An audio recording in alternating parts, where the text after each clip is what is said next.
Gravação e publicação. Eu autorizo a gravação e publicação desse vídeo, dessa narrativa, no projeto Trajetória Docente. Bem, gente, me chamo Diego Souza, sou professor de História em Queimados, era em Rio Bonito, né? Exonerei para assumir agora Saquarema e estou em casa, né? Sou formado aqui na graduação, no mestrado, no Prof. História e agora no doutorado também.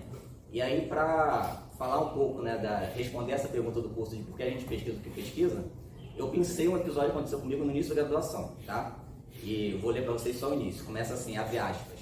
Esqueçam o Aquino. Vou repetir porque tem uma carga meio dramática e traumática. Abre aspas, esqueçam o Aquino. Foi com essa frase imperativa que um jovem estudante de 19 anos foi recepcionado em uma das primeiras aulas do curso de graduação em História na UF, no segundo semestre de 2007. Foi um pouco traumático, né? Foi um balde de água fria ouvir aquilo nessas primeiras aulas, né? Esse estudante, no caso, era eu mesmo. Mas para entender quem era esse Aquino, o que ele tem a ver com a minha história, precisamos voltar um pouco no tempo. Entre 2002 e 2004, eu cursei o ensino médio, adivinha onde? No Liceu Nilo Peçanha, aqui no Centro Federal. Esse período de foi muito importante por diversos motivos, mas também por me encaminhar para o ensino superior e por me condicionar na escolha do curso de História. E nessa escolha, dois professores, né, foram muito importantes, né, professores marcantes. Um deles foi o professor Emi e a outra, adivinhem, foi professora de uma professora minha, a Cid, que foi professora da Alessandra, né? Foi professora da Alessandra nos anos 80, colega da Alessandra nos anos 90, minha professora no início dos anos 2000, minha professora supervisora de estágio no início dos anos 2010. E até eu vou ler agora, né, sobre a Cid. Ela foi uma das responsáveis por essa escolha pelo curso de História, reservada, contida e carinhosa. A professora Cid tinha um perfil muito diferente do Geni, mas a sua excelência profissional só me fez ter ainda mais certeza da escolha, né, pelo curso de História. Além de toda a questão das aulas e da presença deles na minha vida, teve um gesto muito singelo da parte do Emílio e da Cid no meu encaminhamento do curso de História. Eu, né, vindo das classes trabalhadoras, meu pai pedreiro, minha mãe do lar, não tinha dinheiro para comprar os livros e estamos falando de uma época que o Enem ainda não dava acesso à universidade, né, você tinha que fazer vários vestibulares e tinha provas específicas. No caso de História, era História e Geografia. Então o Emir me emprestava os livros de História Geral do Rubens Santos Leão de Aquino e a Cid me emprestava os livros de História do Brasil do Mário Schmidt, né? Então eu tenho um caso especial muito afetuoso com os livros didáticos, né? Os livros ainda são muito caros no Brasil, então em casa geralmente das pessoas mais pobres é a Bíblia e os livros didáticos, né? Então os livros didáticos foram muito importantes para mim não só na escola, mas no meu letramento, na minha formação de modo geral. Então imaginem o que foi chegar na UF e ouvir lá do acadêmico, professor de História Antiga, para eu esquecer o Aquino e tudo que ele representava na minha formação inicial para a área de História, né? Então por isso que foi um pouco traumático essa frase, né?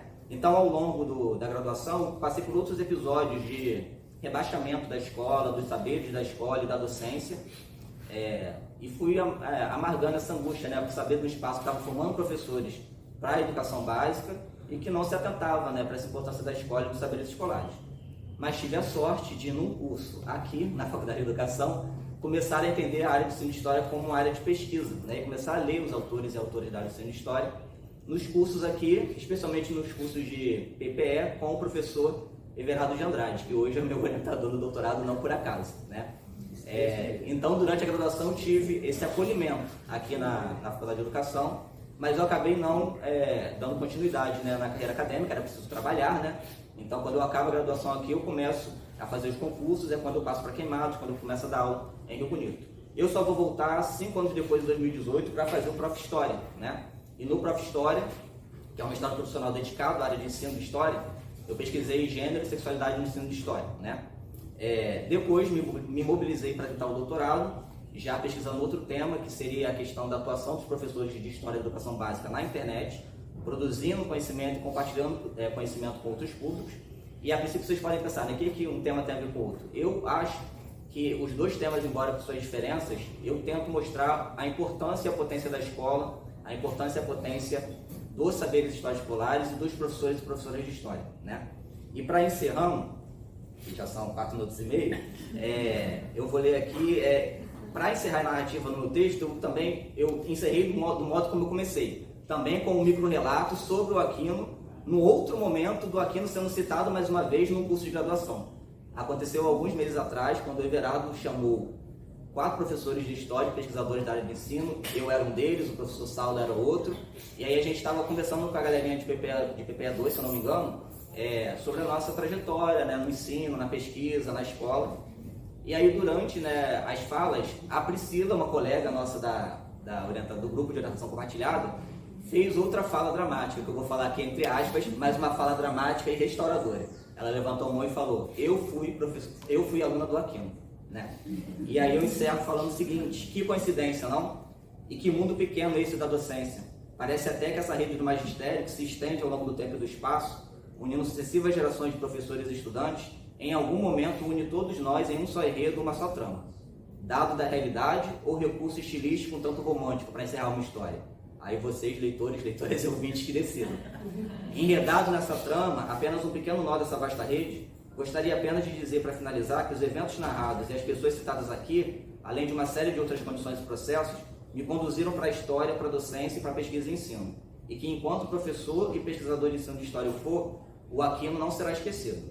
Muito pelo contrário, sua vida e obra serão não só rememoradas, como também celebradas. E nelas, a vida e a obra dos professores e professoras de história, aqui no presente.